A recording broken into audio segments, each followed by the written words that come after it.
Уважаемые коллеги, насколько хорошо меня слышно? Уважаемые коллеги,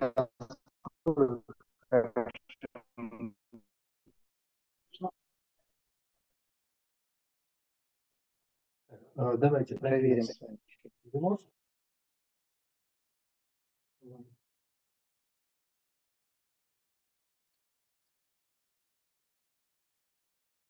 Что конкретно эхо? Каким образом слышно?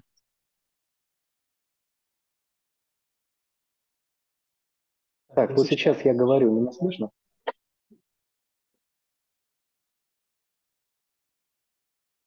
Угу.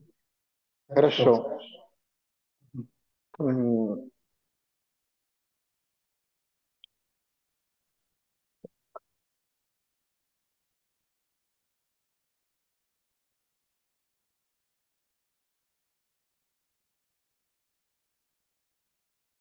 Так, ну что ж, Okay,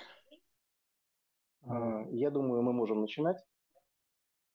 we can start. Наша конференция посвящена... Our conference is devoted. Так, у нас маленькая техническая проблема. Угу.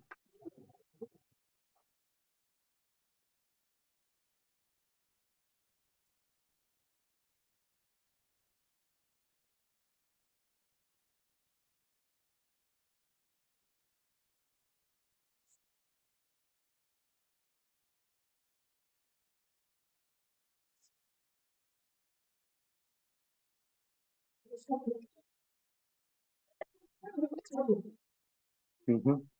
Так, слышно? Нет? So now, Так, ты слышишь, что это? Нет? раз, два, три. Сейчас все.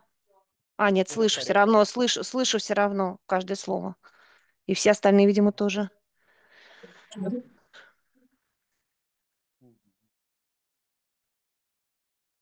А если я делаю вот так ты меня слышишь?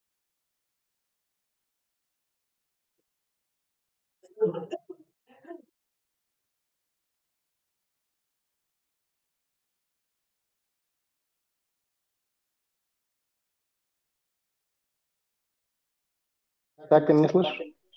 Раз, два, три, четыре, пять. Раз, два, три, четыре, пять. Эхо все равно.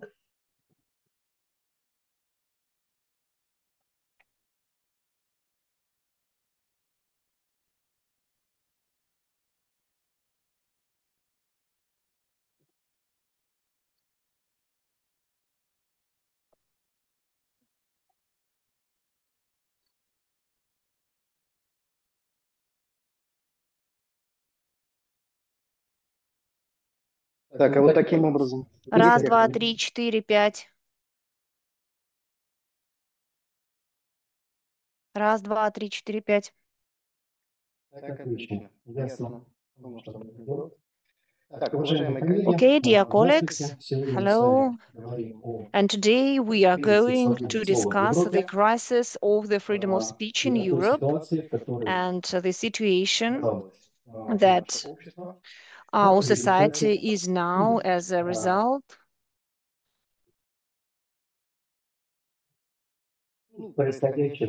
of what has happened in the recent 10 years around us.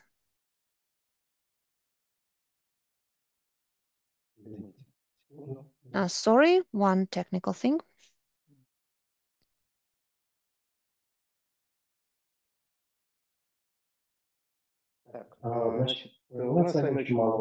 So we have very, very little time. We have just 1 hour today, and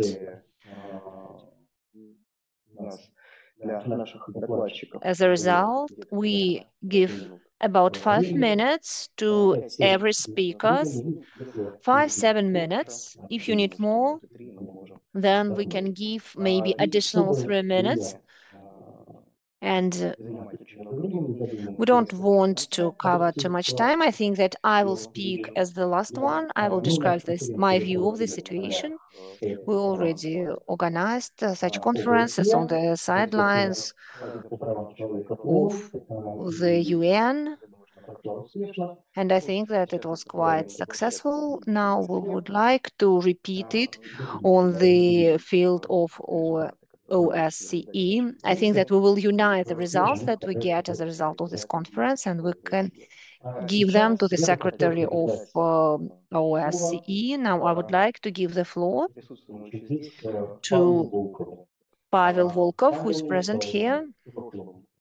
Pavel used to be a citizen of Ukraine, journalist. Now he's a citizen of Russia, and he works a lot with civil prisoners of war. He was himself prosecuted by the Ukrainian special services. I think that he can share with us a lot of information. Please, Pavel. Maxim, thank you. But I would like to say that not civil prisoners of war, but civil prisoners. These are a little bit different things. I don't mean combatants who were prosecuted, also criminally prosecuted as a result of the conflict. Also, according to some articles connected with the security that were added to the civil code of the Ukraine after the conflict started in 2022, including collaborationisms and help to the country aggressor, many other articles that even Ukrainian lawyers can't differentiate and explain what's the difference, why some people are prosecuted by these articles and others by others. We don't have much time today. I will be very short. And I think that because of this activity, I started to get now direct threats from Ukrainian right radical organization, C14, Evgeny Karas. And he was together with the members of his group caught after the killing of Olesya Buzina. Other people also stayed in prison for some time, but also were liberated.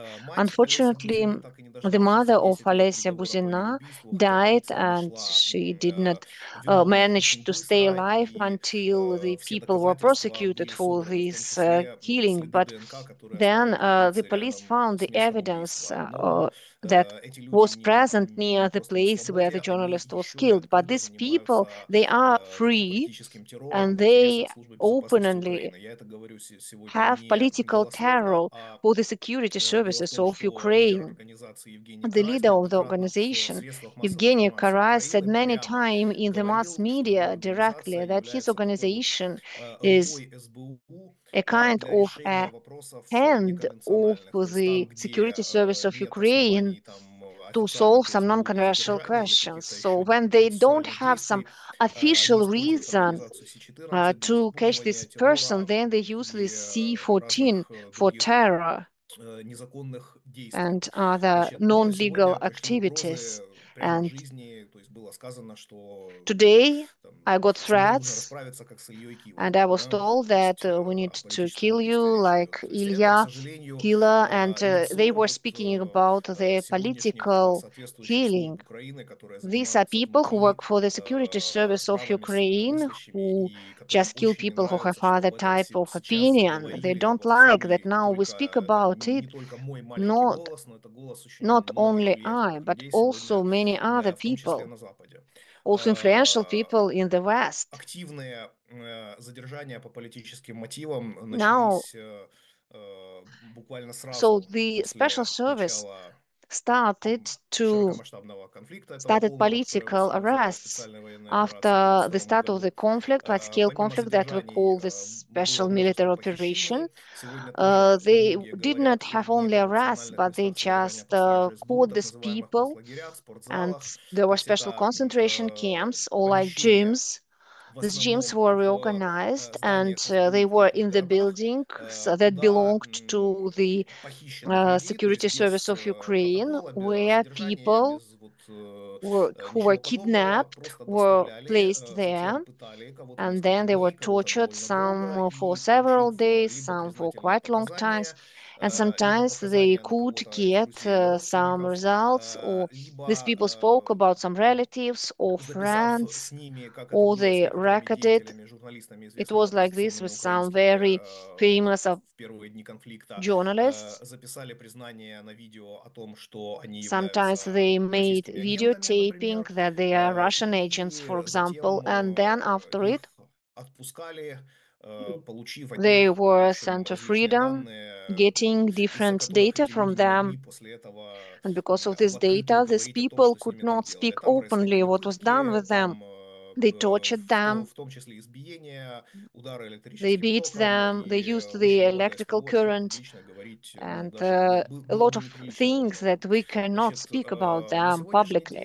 день Nowadays, среди вот людей, которые пострадали among по these политическим people who мотивам suffered за because of последние 3 года, political reasons in the recent 3 официально years, открыто больше 180 officially, тысяч уголовных производств. we have more than Это не только 70 уголовное производство, связанное criminal со взглядами и cases. мнениями, They are connected not это only уголовные with the производства, views and связанные в том opinions, числе с but also работой на территориях, with the которые занимала work Россия, on потом the она оттуда вышла, territories Харьковской that области, например, в Russia Херсонской had, for области. example, in То есть массово Kharkov, задерживают in учителей, Kherson. почтальонов, Their сотрудников жилищно-коммунального postmen, комплекса, teachers are работников скорой arrested, помощи, people who людей, worked которые for раздавали emergency российскую services, гуманитарную people помощь who gave на the этих территориях. humanitarian aid on these territories. Этих людей защищает международное гуманитарное And право. Я still, they are неоднократно protected говорил о by the Женевской конвенции. international Говорил, что humanitarian это law. уголовное преследование людей, Geneva Convention которые does not занимались обеспечением implement жизнедеятельности that на these people территориях, would be а arrested because they воюющая just сторона helped to обязана stay привлекать alive on именно these местное occupied население countries. к And the обеспечению country who жизнедеятельности. occupy, Она не they имеет must права use the привозить civil кого-то со people стороны. for it. They Поэтому do not эти have the вещи right to bring their не own могут быть people.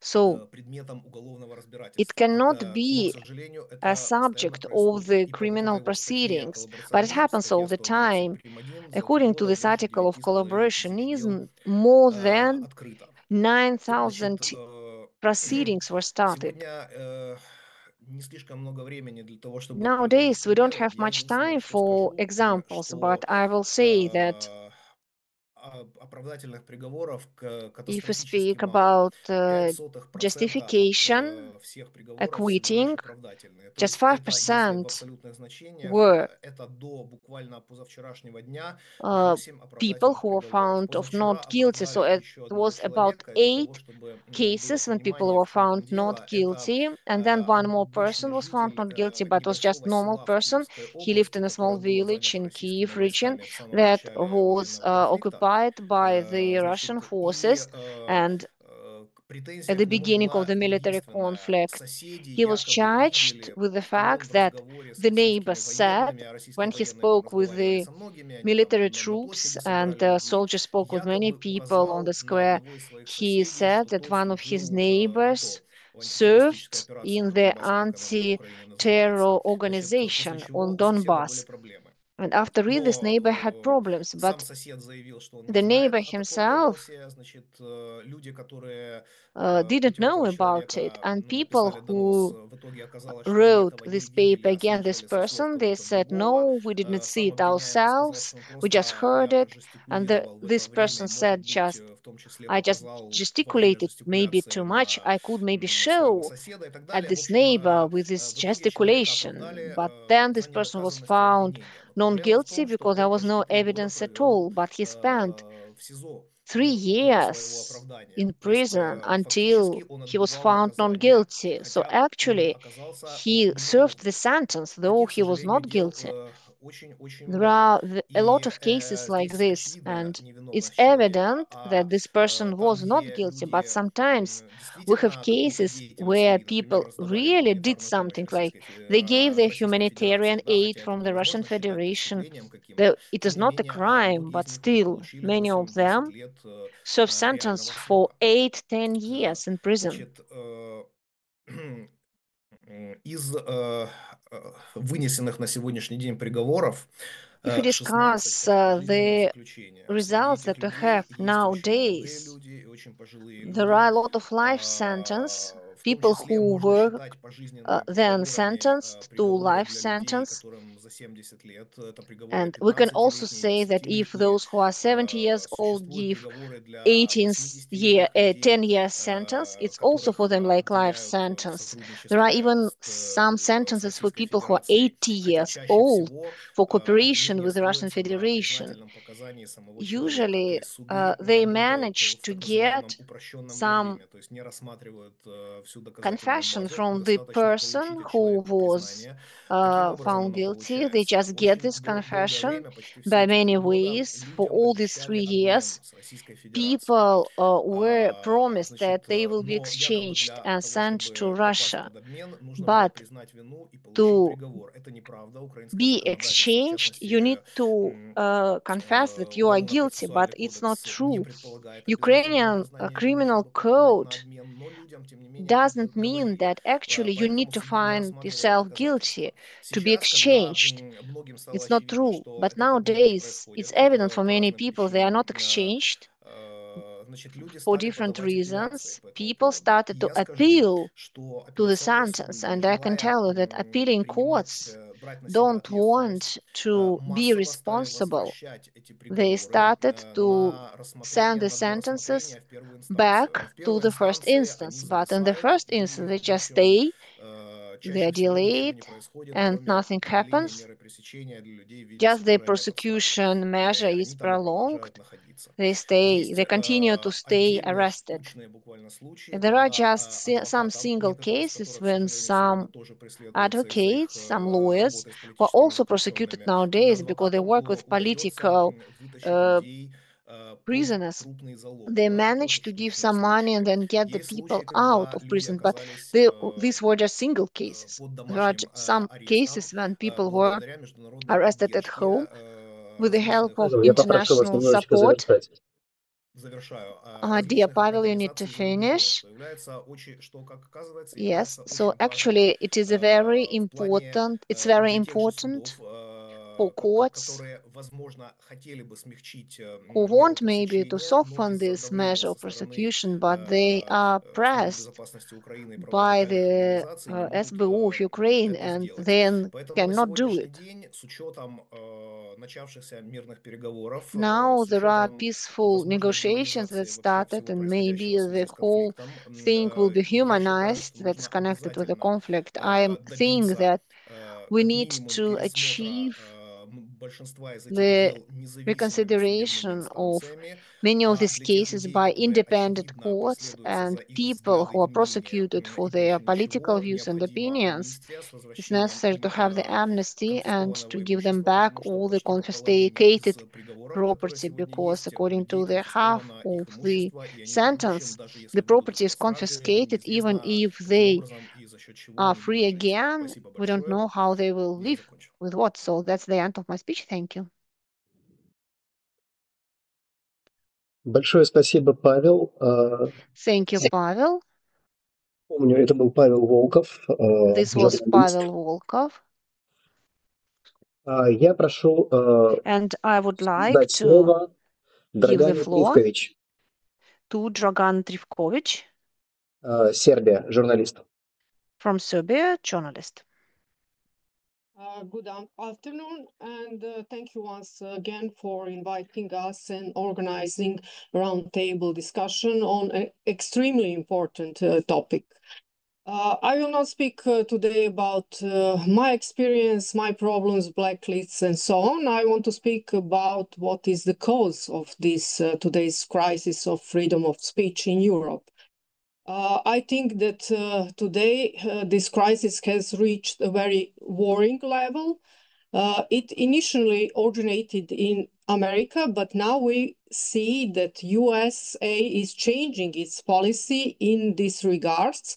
This is confirmed by the G.D. Vance recent speech at the Munich Security Conference, which left many European leaders in disbelief. In order to discuss the crisis of free speech in Europe, it is necessary to establish what elements contribute to the creation of this crisis. And 2 years ago, the Center for Geostrategic Studies, which I lead, conducted extensive research and analysis entitled When Lying Becomes a Profession. The title itself points to the problem of media unprofessionalism and abuse of the journalistic profession, and this problem has been compounded since 90s when the media monopolization began. And 30 years ago, the media space in the United States was controlled by about 50 companies, while then only six companies took over 90% of the market in the United States. It's News Corp, Time Warner, Sony, Comcast, Viacom, and Disney. And the mentioned giant companies also control the media in Europe as well as on other continents. About 70% of cable television, numerous radio stations, and printed newspapers around the world. So the monopolization of the media and the censorship that the monopolized market introduced is one of the main problems causing the crisis of freedom of speech. Furthermore, the abuse of the journalistic profession and the practical abolition of free journalism began with the introduction of new rules for military reporting under the influence of the military security structures led to taking control over journalistic reporting. I'm referring here to Annex Foxtrot, a 10-page document written by Captain Ron Wilmert, the Chief Public Relations Officer in the U.S. Central Command. And this document implemented unprecedented Pentagon restrictions on journalist reporting. We are talking again about the 90s. And I think that this practice has led to state authorities and security services organizing briefings for editors of leading media, journalists, head of non-governmental organizations, army officers, and other structures where they give instructions on how it is necessary to think and report. I will mention two recent examples that confirm the application of such a practice.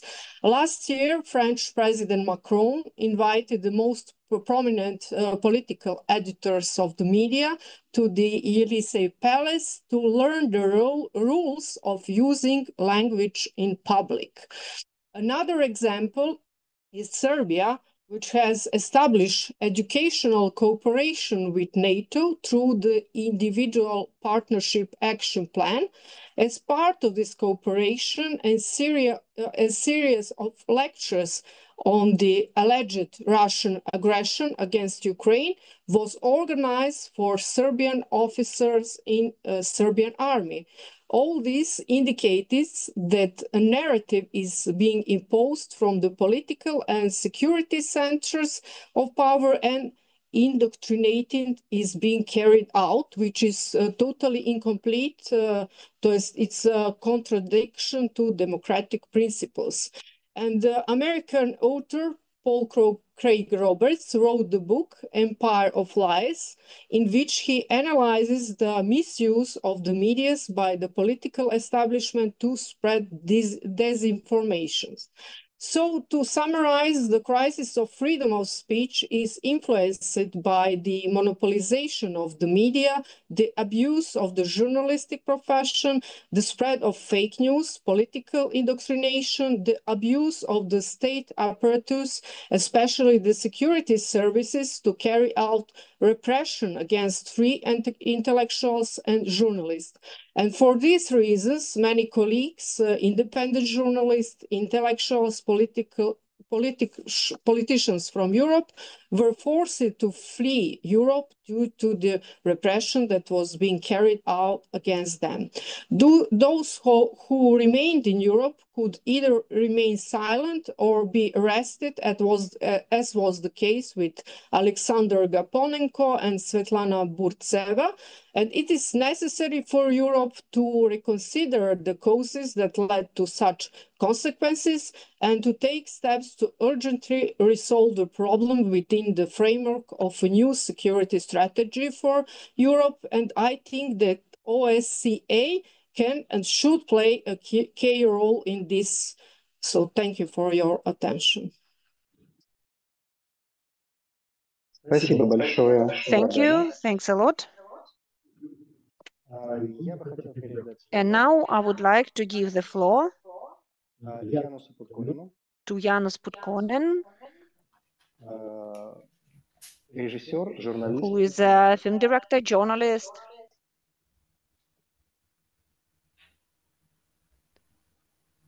Янус, пожалуйста. Janus, please.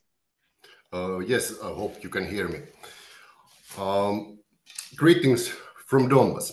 I am Janus Putkonen, Finnish editor-in-chief and geopolitical analyst. I have been working as an editor on the Donetsk and Lugansk People's Republic since 2015. During the decade of Ukrainian civil war, I have also become familiar with the activities of the OSCE in the former regions of Ukraine. I thank the organizers of the event for the invitation. The first victim of war is truth, as they say, and when the truth is eliminated, understanding of the prevailing reality is lost. The fight for freedom of the speech, the defense of reality and truth, is often not seen as a real warfare because information warfare does not make physical destruction. The producers of strategic information, the propaganda institutions that support the mainstream media and its activities are not identified as the causes of the damage, even though psychological warfare operations continue to destroy entire nations. When mainstream media hire staff to produce a specific news agenda, when experts and scientists are hired to support particular targeted coverage, when politicians announce a dominant agenda, it is rarely understood how big, powerful, and influential the propaganda machine we are facing. Physical warfare is the continuation of politics by force, and information warfare means imposing of opinions by means of propaganda, where journalism has no place. When these forms of warfare are combined, we are in a hybrid war, a battle for minds and hearts. The modern information war is based on the Pentagon's roadmap for psychological operations implemented to support the propaganda of 9/11 state terror attacks, which was set as a doctrine of the Western mainstream media's news-setting agenda in the war against Iraq in 2003. At that time, we entered a new era of warfare, and since then, the development of information war in the West has only intensified. The fierce propaganda destroyed Afghanistan, Libya, Syria, and many other states, including Ukraine, where power was seized by violent Otpor operation. Here in Donbas, I faced the hybrid war of the West and its tragic consequences. How is it possible that the great uprising of millions of Eastern Ukrainians against the Ukrainian constitution violating neo-Nazi coup in Kiev has been seen in the West as an attack by imaginary Russian little green man and unproven ghost armies of Russia? How it is possible for the unelected pro-Nazi regime in Kiev to be seen as a defender of freedom and democracy? How they have been allowed to carry out ethnic genocide of Russians for more than a decade? After the first year of the Ukrainian civil war, I was highly alarmed. From the beginning of the crisis in Ukraine, international organizations such as OSCE, the UN, and the Red Cross were presented, but Westerners were told nothing about the reality of the brutal attack on the cities of Donbas by Western-backed Nazi militants.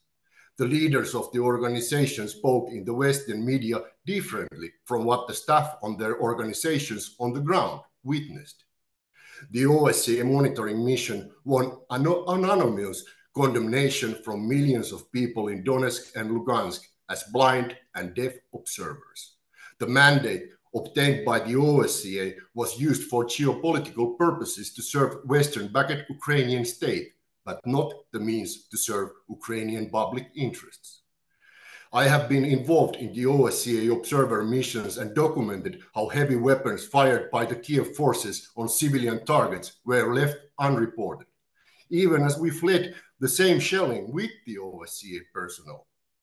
The civil war continued by Kiev forces since 2014 without respecting the ceasefire, and it was hushed up, and the reality of events in Donbas was lied about.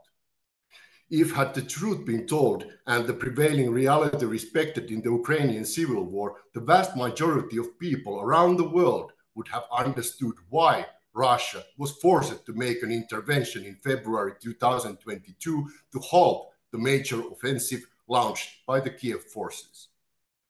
Propaganda produced by the media has two main forms: to distort information as desired by propagandists or to silence reality by controlling the news agenda. Both have been used very effectively against the Russians and against Russia. We, defenders of the truth and reality, have had bad time in hybrid warfare. For more than 10 years, I have been living in exile from Finland because of my journalist activities, and dozens of my colleagues have been killed or wounded defending the truth. We have been placed on Western-backed hit lists, and assassinations have followed one after another. Because we know the truth and we know the reality, we are censored in the mainstream media in the West and banned on social media. Because the truth has no value, its defenders have no fundamental rights. Finally, I call on international institutions to define information warfare and hybrid warfare and to address the issue as a critical threat to all nations. The battle between propagandists and journalists is going on for the future of the whole world. Whether we live in the lie or the truth. Thank you. Спасибо. Янус? Thank you, Janos. Thank you.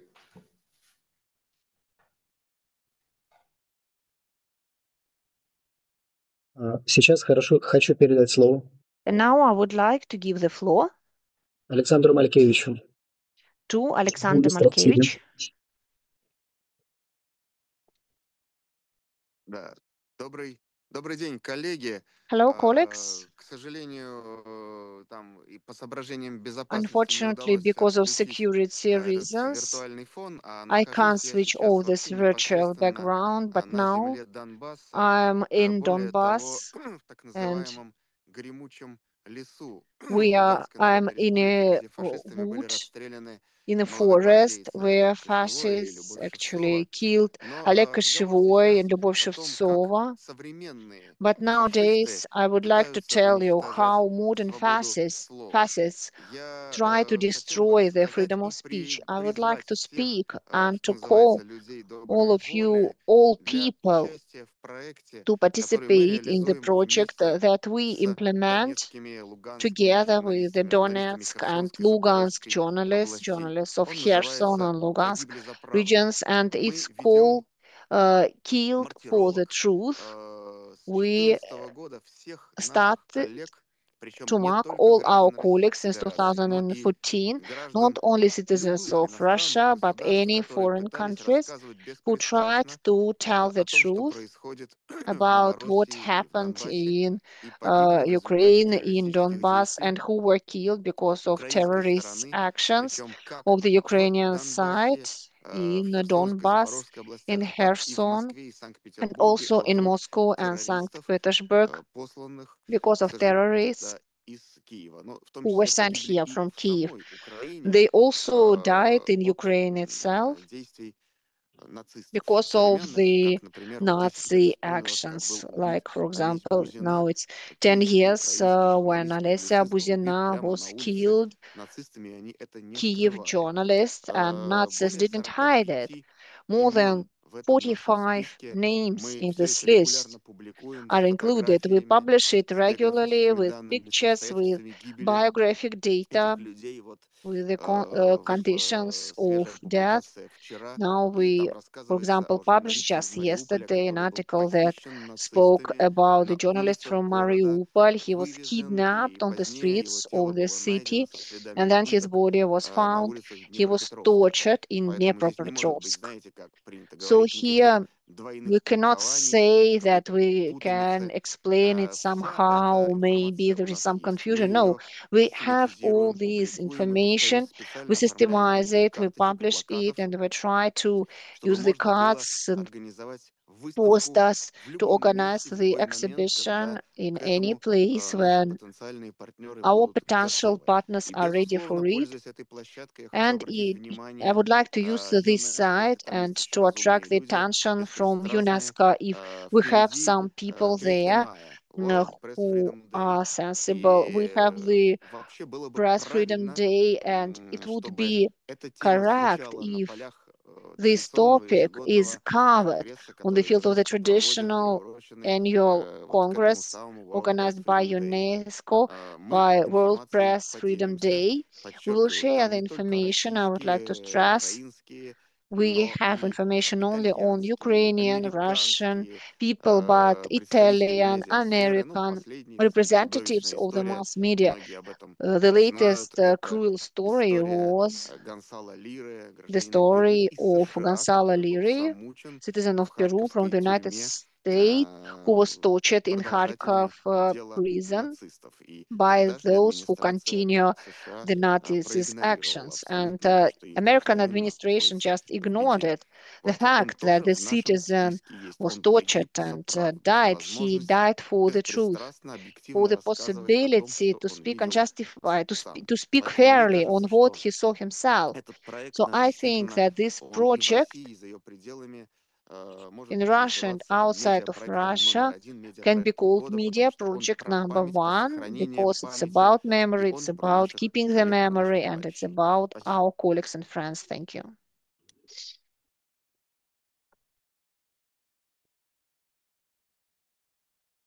Спасибо большое, Александр. Thank you, Alexander. А сейчас я бы хотел And передать now слово I would like to give the floor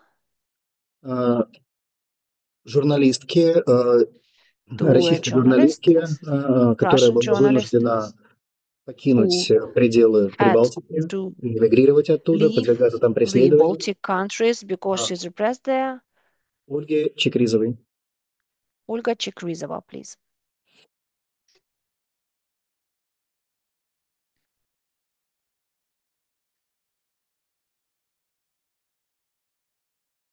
Мгм. Скорее всего, она вне доступа. So maybe she's unavailable now. Тогда я передаю слово Then I журналисту would из like to Германии give the floor to our colleague from Germany, Томасу Реверу. Thomas Rapper.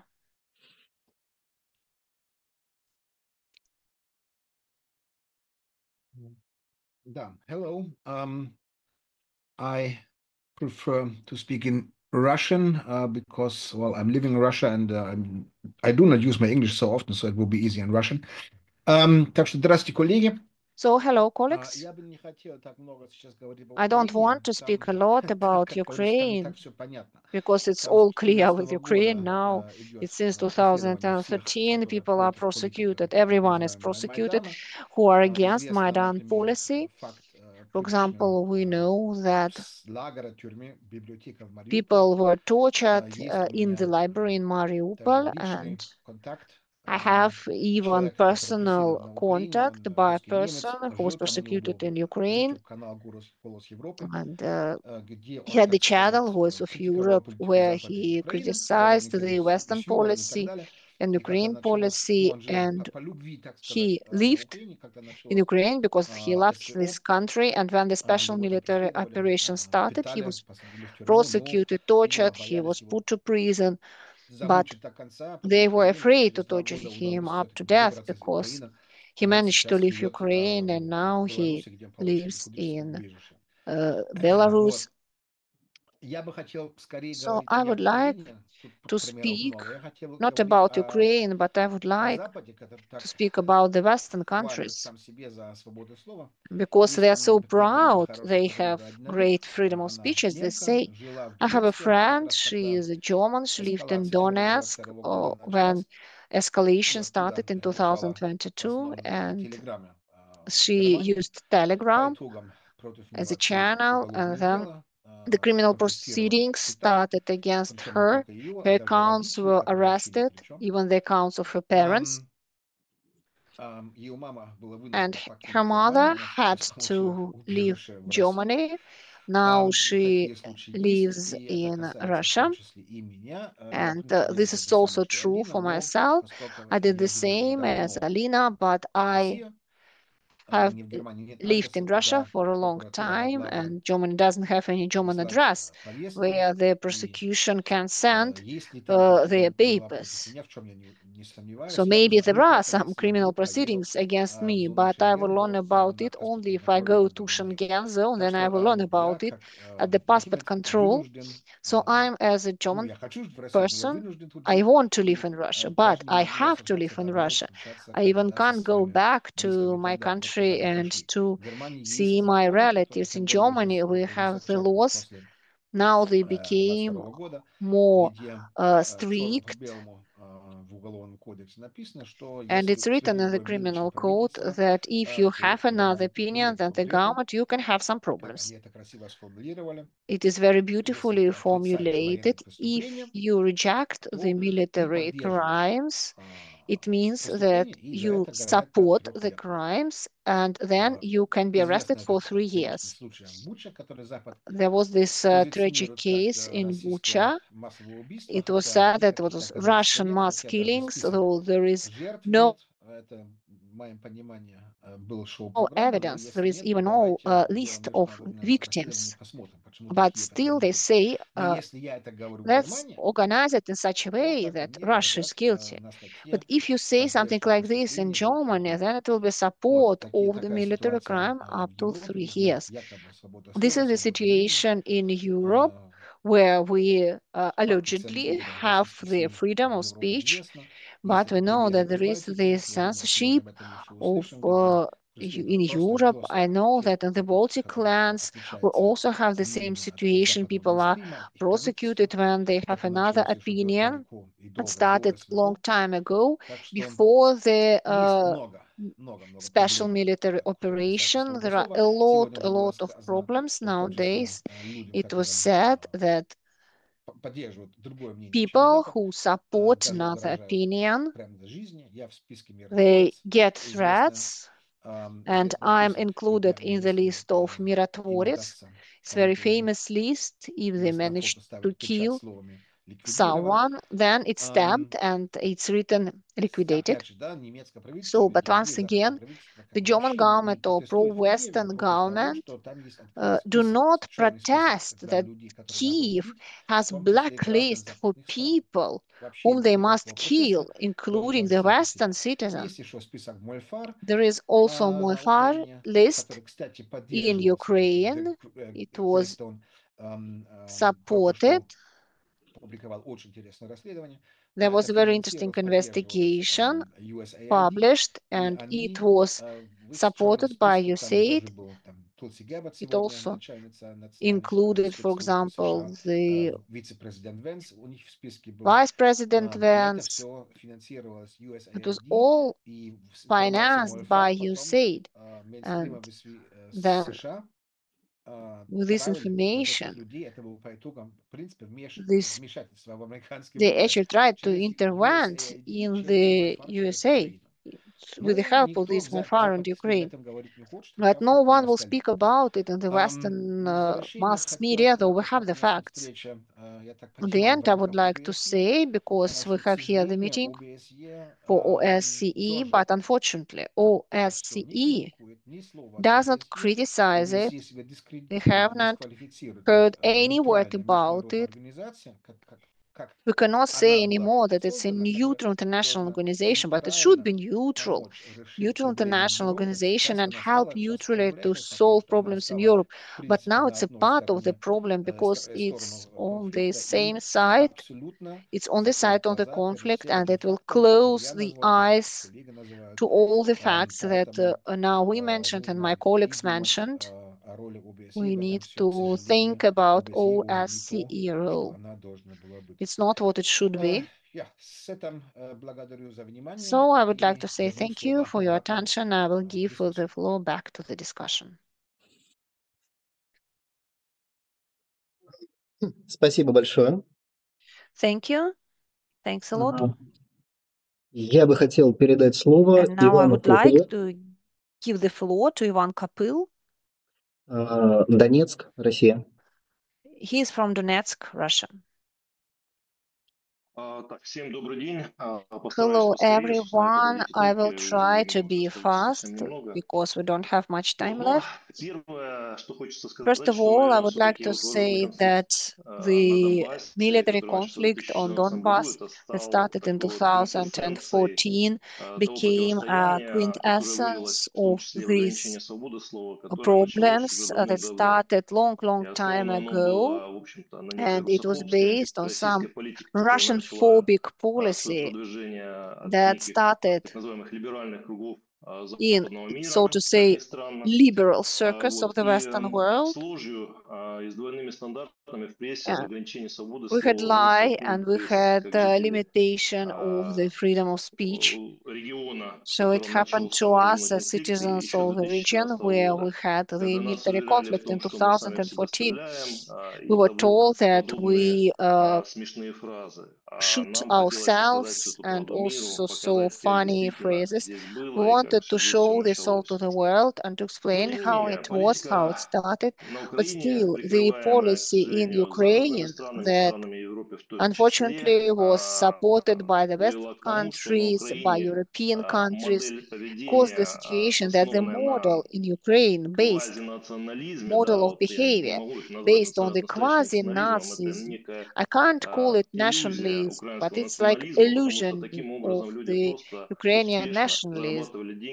People just made good money, justifying it by some national ideas, and this was a successful model. People who committed this crime, who lie and who share this information under the Ukrainian idea, they were not prosecuted. UN spoke a lot about it on different levels, but unfortunately, officially, the European government keeps silent about it, and they don't do anything. No one tries to press on Ukraine to stop these repressions. For example, in 2022, when the special military operation started, in 3 months, a lot of people, bloggers, journalists who didn't support the official agenda were pushed out of Ukraine, and it was all done with the silent support of Europe, because no one did any real actions to support these journalists. Unfortunately, now in Ukraine, they have dictatorship, including the information sphere at all. Basing also on the conflict in Yugoslavia, people who study wars, military conflicts, they introduced a concept of war economy that supports itself. So I would like to add also that besides the economy of war in Ukraine, they formed also the informational environment of war that supports itself as well. It does not allow any opportunity for people with other opinions.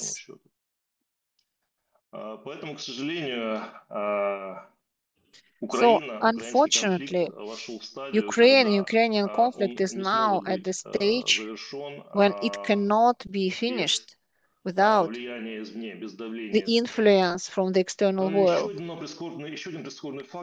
There is one more fact.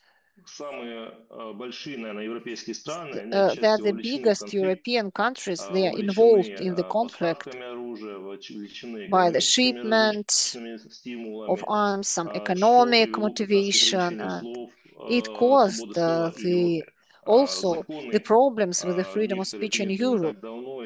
There are some new laws that are used to suppress other types of opinion in France, in Germany, in Poland. Today we heard a lot about different examples. Until the world is at the level of, so world will just take a decision, we need to stop it at the level of population and at the level of the heads of big European countries. This conflict will feed itself, will create itself. It's the phase of self-support, shipping of weapons, support, help from Western countries. By money, they just feed this conflict. They cannot help with finishing this conflict. We can just offer to start to maybe push on some people who support the Ukrainian government and to attract attention to the violation of the freedom of speech. When it happens in Ukraine, then there will be some motivation from European government and European politicians towards Ukraine. Then we can really go forward and achieve something at the level of the real freedom of speech. Thank you. Thank you.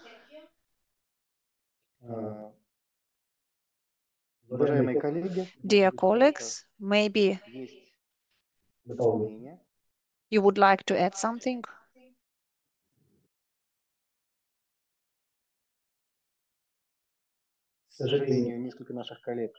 Unfortunately, some colleagues couldn't join us. We have 10 minutes. We can use it for discussion, maybe questions.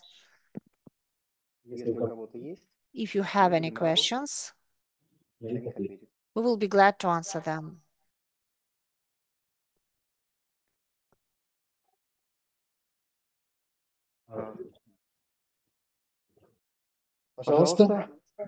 Yes, please.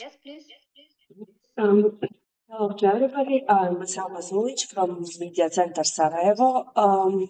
Listen to your presentation. It is interesting to me, and my question goes Unfortunately, to no sound. Dragana Trifkovic. No sound. Do you hear me? Yes, I can hear you now. Now, yes. Okay. My question goes to Dragana Trifkovic on her presentation of the media being endangered in Serbia in connection to the 1990s war. I'm interested for further elaboration due to the fact that me, myself, maybe Ms. Dragana has more information. We don't know about the exiled journalists from Serbia needing to leave Serbia currently at this moment. Neither I am aware of the fact that any government leader in 1990s from Serbia couldn't provide any interview to Western media. On the contrary, there are many media interviews, including with the Milosevic and many Western media present in Serbia, in Belgrade, during the whole 1990s.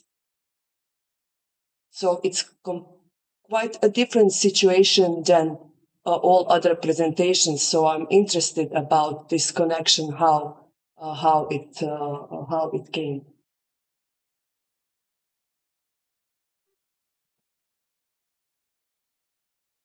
Да, слышно?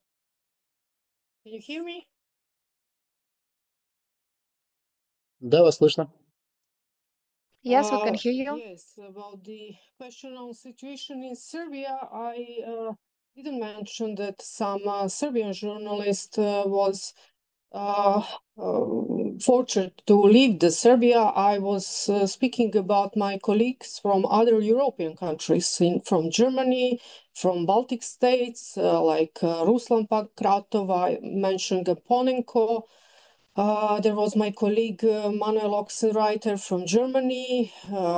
Also, Thomas mentioned Alina Lip and so on. So I speak about these cases.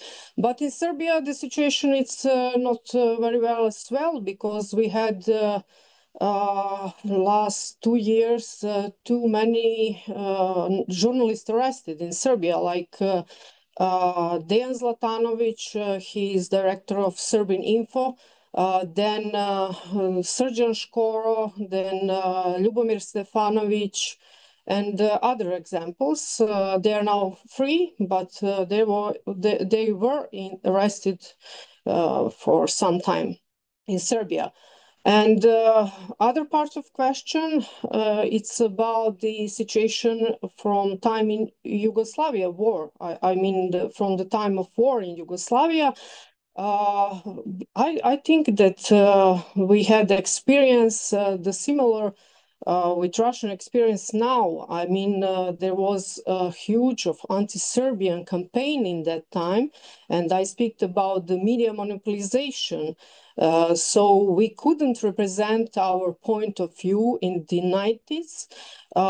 It's maybe the situation with Russia is a little bit better now, because we have this alternative media and internet as well. But in 90s, in the time of war in Yugoslavia, the Serbians were totally demonized, and we couldn't represent our point of view in that time. If I can just share that I disagree, and that there are many. Sorry. If I can just state that I disagree, and that there are many available media material, including statements of heads of the states from Serbia during the 90s, throughout the 90s, published not only in the UK and Western media, but also in Spanish media, in German media, in Czech media, and so on. But I understand the point of view of Dragana Trivković. Yes, there was, but totally anti-Serbian. Like we now also have the reports about Russia, but totally from anti-Russian position.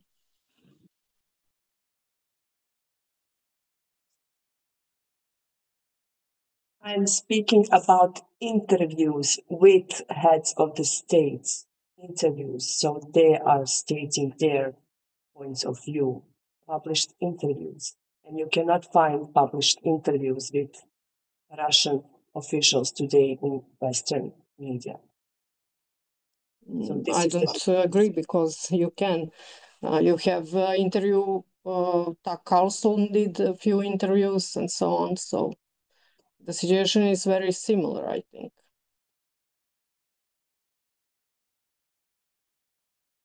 Окей. Дорогие коллеги, мы May I исчерпали наше mix in время. just for one word? May I mix in just for one word? Because I don't agree. We don't have any interviews with Russian politicians in the West. That some, I would call him a blogger. He is not in any official mainstream media anymore. If some very big, a huge blogger like Tucker Carlson is making interviews in Russia, okay. I also had an interview with Maria Zakharova, this spokesperson of the foreign ministry in Russia. But this didn't come in German mainstream media. That I, as a blogger, big blogger in Germany, have such an interview doesn't mean that these interviews are in Western media. They are not. And Tucker Carlson is not Western media. It's not CNN. He is his own blogger. He is big, but it is not mainstream media. So here I disagree. We have this censorship in the West, and we don't have the Russian politicians that they have the possibility to talk their opinion to the mass audience in the West. Sorry. Sorry, but yes, my point of view was that in the time of the Yugoslavia war, we couldn't also represent our point of view at the mass medias. It was the same. There was some maybe interviews, but from total anti-Serbian positions.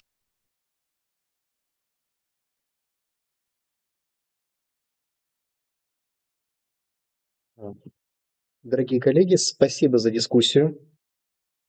Dear colleagues, thank you for your discussion. Большое спасибо присутствующим здесь Thank you to everyone who is present here непосредственно на площадке ОБСЕ. here on the side of OSCE. Большой прогресс для мероприятий, которые я здесь I провожу think последние it's a 5 лет. big progress for the event that I'm organizing here for the recent 5 years. Большое спасибо за дискуссию всем участникам. Thanks for the discussion to all participants. И нашему дорогому переводчику Наталья, And без to вас our этого бы great не состоялось. interpreter. We could not do it without you. Большое спасибо. Thank you. Спасибо. Thank you. Thank you very much. Спасибо. Вы не могли бы вот чуть-чуть объяснить, кто вы? Я вот Jarmo Koponen, я из Финляндии. Я из Москвы, Максим Вилков. Я историк и общественник. С 2014 года мы мониторим преступления, которые совершаются на территории военного конфликта на Украине. Okay. Подготовили несколько докладов. Do you speak Russian? No, sorry, we can talk in English. I understand a bit, Malas. Okay, but it's very interesting what he's saying. About the Finnish, okay. No. He's explaining that what they have been doing. Why is he here? That's interesting for me. Yes. So please, tell us a little bit more about you. I don't speak English, I parle français. Sorry. And You can then talk in Russian and we can follow up. I can explain you a little bit about Yes. Так сделаем. Вот В 2014 году вы начинали свою, у вас есть своя организация какая-то маленькая? Это, да, маленькая организация, не зарегистрированная она официально в России, нас не получилось зарегистрироваться официально. Okay, they have this small group of people. They are not informal group of Да. It's not like the NGO, no. Like public initiative.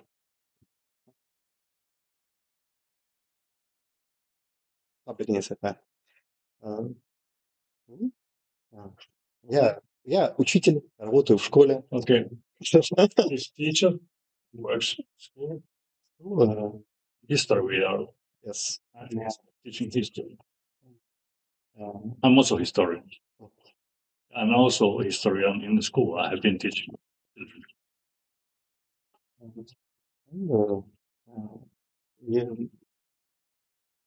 Есть группа моих коллег в Донецке, We do have friends in Donetsk. которые непосредственно работают по местам обстрелов. And they are working in the place where shooting happened. Берут интервью They are taking interviews in the, с людьми пострадавшими,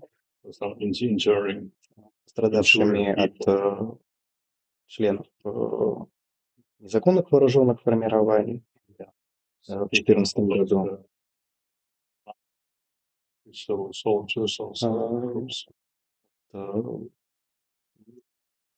Националистических формирований Украины.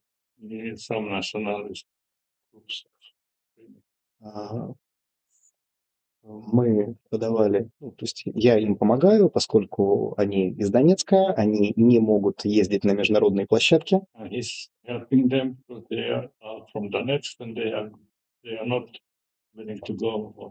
Потому что их российское гражданство не признается шенгенским сообществом.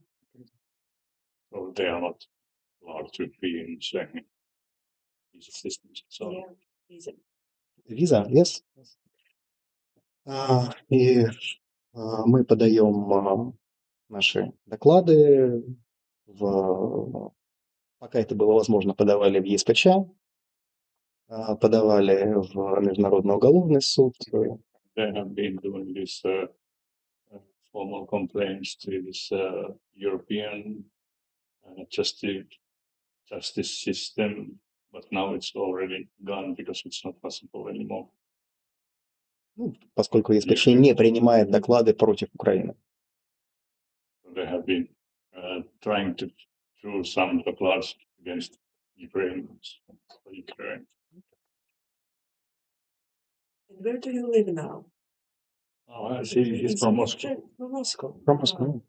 You are not in the Donetsk region. No. You just came for this.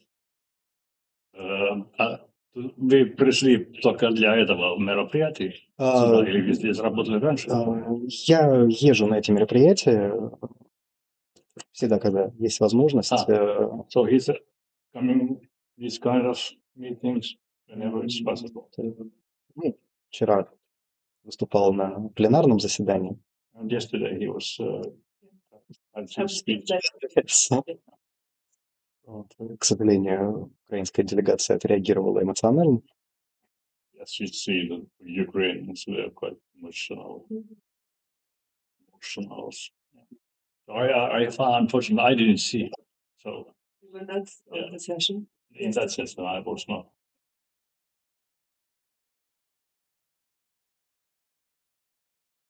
Okay. So do you have some details of your?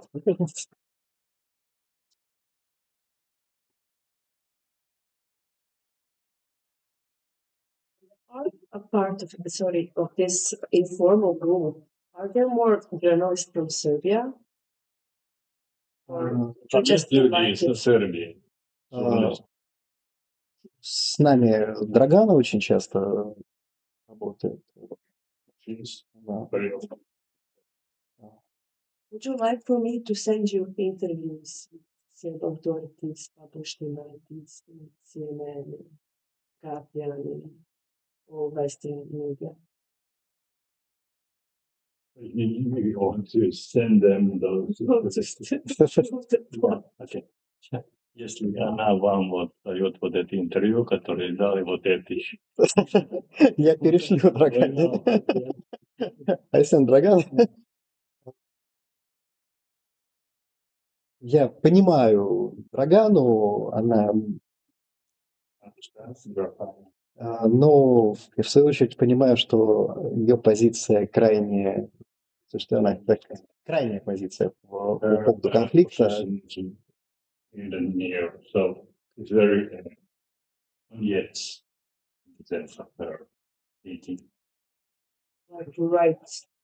Yes. I've left. But it's different context when it comes to media covering life. All the media were in Belgrade during the 90s. All Western media. Там все были в Белграде, вот и... Конечно. He said that he knows it.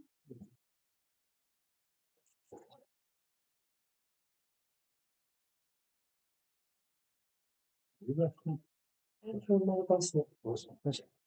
Our dogs are from Bosnia. Both our dogs are from Bosnia. We have refugee dogs. Sorry for this comparing. I didn't understand. So there's a lot of homeless dogs in the world, in Europe. We have one dog from Romania and two dogs from Bosnia. There's a woman who works in the dog shelter, and she collects dogs. I've sent few in Austria. I really did. My contact. Many people at the office. Спасибо. Can I have it too? Так что, меня зовут Ярмак Копонин. Я вот работал несколько лет там в Москве корреспондентом и дипломатом. Янус я, конечно, тоже знаю, но мы просто никогда не можем ничего не поговорить.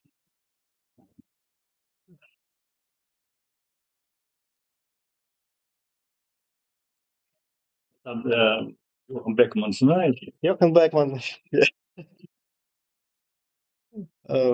очень сложный человек. Просто человек, но он не глупый. Он не глупый человек. Sorry, I'm not very good in Rotterdam, but I try to.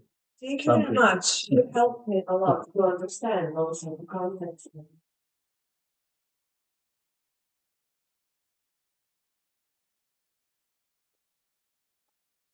Я, например, с ним был знаком, когда я работал дипломатом в Москве. Он меня пригласил на гость, и тогда он свою диссертацию только сказал. Можно ваш контакт какой-то